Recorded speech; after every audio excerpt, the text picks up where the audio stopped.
Je vous propose un nouveau tutoriel sur EBP Pay Pro V19 qui est également valable donc pour les versions V9 à V19 donc jusqu'à V18 sur le paramétrage des documents administratifs. Alors bien sûr par contre il faut être en version pro.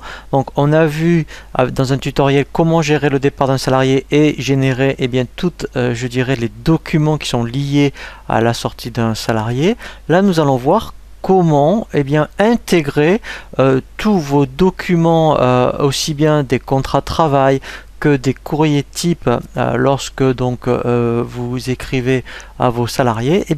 Tous les contrats que vous avez dans Word, il y a moyen de les intégrer directement dans EBP. Comme ça en fait, par exemple un contrat, lorsque vous avez un nouveau salarié, vous pouvez automatiquement, donc avec les documents administratifs de BP, éditer directement votre contrat de travail avec EBP Pay. Alors, première chose qu'il faut faire, donc lorsqu'on va dans un salarié, vous voyez, donc dans document administratif, effectivement vous avez soit des attestations ou des documents. En fait, il faut aller dans le menu outils et on va dans l'option, vous voyez, paramétrage des contrats et lettres types. Alors moi je vais vous le montrer pour un contrat de travail, mais ça peut être valable pour n'importe quel document que vous souhaitez donc remettre à un salarié. Alors déjà ce qu'on va faire, on va créer un nouveau classeur. Alors vous voyez donc les classeurs, c'est ce qu'il y a ici en bleu, donc congé, contrat, diff, vous voyez, donc etc. Donc nous en fait, alors pour bien le différencier de ceux de BP, on va mettre, admettons, contrat de travail. Donc je vais faire d'abord un nouveau classeur. Ici, je vais donc faire contrat de travail. Donc ça, voilà. Donc déjà, ici, maintenant, vous voyez, j'ai un classeur, voilà, donc qui est vide. Alors maintenant, il va falloir que j'intègre directement, vos contrats de travail que vous avez sur Word par exemple, et après on va faire ce qu'on appelle il faut connaître après un petit peu Word, mais c'est relativement simple. On fait ce qu'on appelle du publipostage pour insérer donc les champs de BP comme le nom, prénom, l'adresse, les coefficients, etc. Comme ça en fait il va après, vous verrez, il va directement après fusionner votre contrat avec le salarié pour lequel, admettons, vous voulez faire un contrat de travail. Donc maintenant, je clique sur le classeur contrat de travail. Et là, en fait, ce que je vais faire ajouter. Donc là, je vais mettre, admettons, contrat CDI. Voilà, donc là, je fais OK.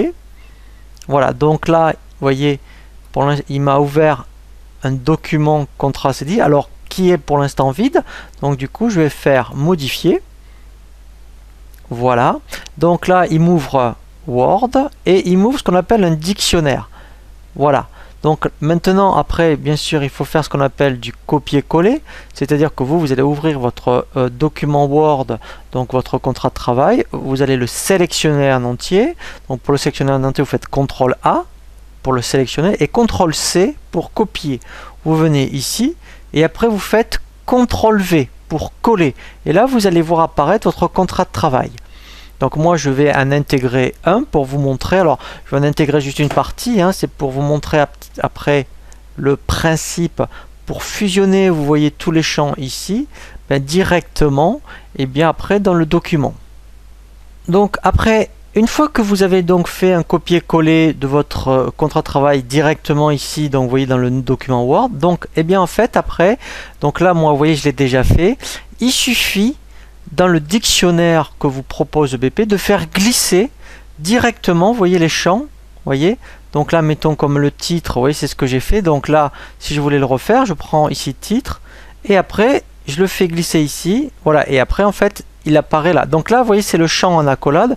Donc là, si dans la fiche du salarié, il y a monsieur, madame, quand on fait après fusionner, lui va bien mettre madame ou monsieur. Donc là, vous voyez, après on fait glisser directement tous les champs. Vous voyez, comme le prénom, vous voyez, comme ici, voilà. Donc là, ça a été fait là.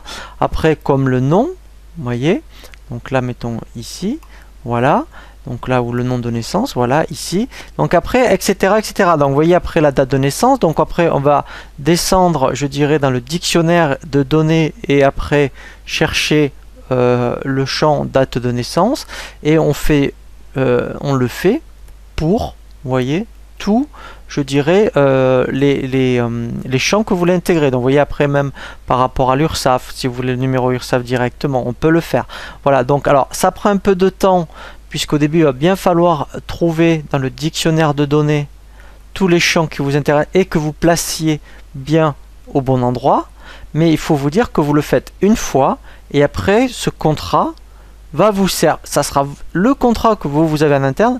En fait, ça ne sera plus le contrat de travail que est proposé par EBP. Vous pourrez directement le fusionner systématiquement et bien dans vos fiches salariés. Et après, l'avantage aussi, c'est que quand vous avez donc fait vos contrats, et bien après l'avantage c'est que en fait systématiquement ils vont se retrouver après dans les documents administratifs ici.